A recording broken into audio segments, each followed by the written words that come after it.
اعوذ باللہ من الشیطان الرجیم بسم اللہ الرحمن الرحیم۔ اب وہ آ رہی ہیں دو آیتیں، یا ایھا الذین آمنوا لا یسخر قوم من قوم عسیٰ ان یکونوا خیرا منہم ولا نساء من نساء عسیٰ ان یکن خیرا منہن۔ اہل ایمان تم میں سے کوئی گروہ دوسرے گروہ کا مذاق نہ اڑائے، تمسخر نہ کرے، ہو سکتا ہے کہ وہ ان سے بہتر ہوں۔ جن کا تم مذاق اڑا رہے ہو، کسی ایک برائی کو دیکھا ہے تم نے، کسی ایک عیب کو دیکھا ہے، اس کی ناک چھوٹی ہے، اس کا کان چھوٹا ہے، اس کا فلاں یہ ہے، اس کا یہ ہے، تو تم نے تو کوئی عیب دیکھا ہے ظاہری، ہو سکتا ہے دل میں اس کے تقویٰ تم سے 10 گنا زیادہ ہو، اللہ کی محبت، اللہ کے رسول کی محبت تم سے 1000 گنا زیادہ ہو، تو تمہیں کیا پتا، تم نے تو ایک چیز دیکھی ہے۔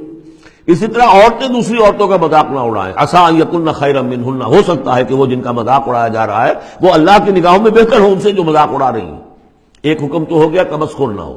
ولا تلمزوا انفسکم، اپنے آپ کو عیب نہ لگاؤ۔ اپنے آپ کو عیب لگانا یعنی اپنے بھائیوں پر عیب نہ لگاؤ، آخر وہ تمہاری ہی اس ملت کا فرد ہے، امت کا فرد ہے، تو اس کو عیب لگا تو تمہیں عیب لگا۔ اس لیے فرمایا بہت ہی بلیغ الفاظ ہے، ولا تلمزوا انفسکم ولا تنابزوا بالالقاب، اور لوگوں کے چڑانے والے نام نہ رکھ لیا کرو۔ کسی جماعت کا نام کچھ اور ہے، اس کو چڑانے کے لیے نام کچھ اور رکھ لیا گیا ہے، یا اور کسی فرد کے لیے، کسی گروہ کے لیے، تو یہ جو ہے ایک دوسرے کے اوپر اس طریقے سے ڈال دینا اور نام ان کے اوپر کہ جو ان کو پسندیدہ نہیں ہے، یہ 3 کام ہو گئے ایک آیت میں روکا گیا۔ اس کی وجہ سے اکثر ایسا ہوتا ہے، کبھی ایک دوست آپ ایک خاص قسم کا مذاق اس سے کر رہے ہیں یا کسی لفظ سے اس کو چھیڑتے ہیں، 100 دفعہ وہ سن لیتا ہے، کوئی اثر نہیں ہوتا، کسی وقت کوئی عجیب کیفیت ہوتی ہے اس کی کہ اس کے دل میں جا کر زخم کی طرح لگ جاتا ہے اور پھر وہ دل کا رشتہ ٹوٹ جاتا ہے، اور ایک ایسی جو ہے اس کے اندر گرہ پڑ جاتی ہے، پھر کھولے نہیں کھل سکتی۔ لہذا محتاط رہو۔ بئس الاسم الفسوق بعد الایمان، ایمان کے بعد تو برائی کا نام بھی برا ہے، کیوں ان چیزوں میں جا رہے ہو؟ تمہیں تو ایمان کو سمجھنا چاہیے کہ اللہ نے تمہیں اتنی بڑی فضیلت دی ہے، تو ان گندگیوں کی طرف جو ہے تم متوجہ ہی نہ ہو۔ ومن لم یتوب فاولئک هم الظالمون، اور جو باز نہیں آئیں گے تو وہی ہے کہ جو ظالم ہے اللہ کی نگاہ میں۔ تو ترغیب بھی ہے، تشویق بھی ہے، سمجھانے کا انداز بھی ہے، اور ڈانٹ ڈپٹ بھی ہے۔ باز نہیں آؤ گے تو اللہ کی نگاہ میں پھر تم ظالم ہو۔ اگلی آیت میں پھر 3 چیزیں، وہ پہلی 3 چیزیں رو در رو ہوتی ہیں آمنے سامنے، اور یہ 3 چیزیں وہ ہیں جو غیب میں ہوتی ہیں، پیٹھ پیچھے ہوتی ہیں۔ یا ایھا الذین آمنوا اجتنبوا کثیرا من الظن ان بعض الظن اثم، اہل ایمان زیادہ ظن کرنے سے بچو، خام خواہ گمان بٹھا لینا کسی کے بارے میں، جب تک کہ کوئی بات ظاہر نہ ہو جائے، کسی کی طرف سے کوئی روش یا رویہ یا کوئی اقدام جو ہے واضح طور پر سامنے نہ آ جائے، اپنے دل میں خام خواہ کوئی اس کے بارے میں جس کو ہم کہتے ہیں سوء ظن پیدا کر لینا۔ ان بعض الظن اثم، بعض ظن جو ہے وہ تو گناہ کے درجے تک پہنچ جائیں گے، اس لیے کہ تم نے اپنے دل میں بات بٹھا لی ہے، حالانکہ اس میں وہ شے ہے ہی نہیں۔ لہذا یہ تمہاری طرف سے گویا کہ ایک تہمت ہو رہی ہے اس کے اوپر، قلبی طور پر تو تہمت ہو گئی۔ ولا تجسسوا، اور دوسری بات یہ ہے کہ ایک دوسرے کے حالات کی ٹوہ میں نہ رہو۔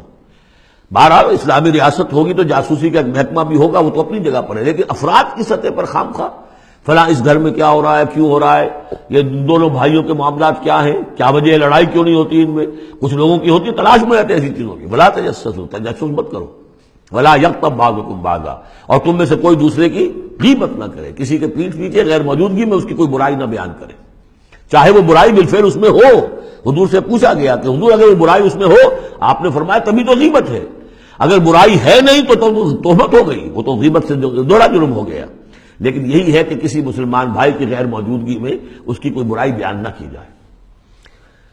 ایحب احدکم ان یاکل لحم اخیہ میتا، کیا تم میں سے کوئی شخص اسے پسند کرے گا کہ وہ اپنے کسی مردہ بھائی کا گوشت کھائے؟ فکرہتموہ، یہ تو تمہیں بہت برا لگا، بہت گھن آیا، یہ کیا بات کہہ دی اللہ تعالیٰ نے؟ کوئی شخص چاہے گا یہ کہ اپنے مردہ بھائی کا گوشت کھائے؟ لیکن یہ اخلاقی سطح پر یہی کام تم کرتے ہو۔ غیبت جو ہے اخلاقی سطح پر یہی ہے، کیوں کہ جو شخص موجود نہیں ہے آپ اس کی عزت پر حملہ کر رہے ہیں۔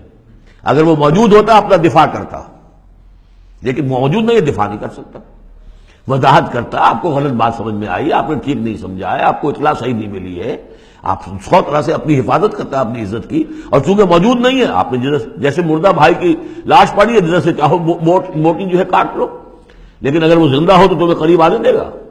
یہی ہے مثال۔ ایحب احدکم ان یاکل لحم اخیہ میتا فکرہتموہ فاتقوا اللہ ان اللہ تواب الرحیم، اور اللہ کا تقوی اختیار کرو، اللہ تواب ہے، توبہ کا بہت قبول فرمانے والا، اور رحیم ہے، بہت رحم فرمانے والا۔ صدق اللہ العظیم۔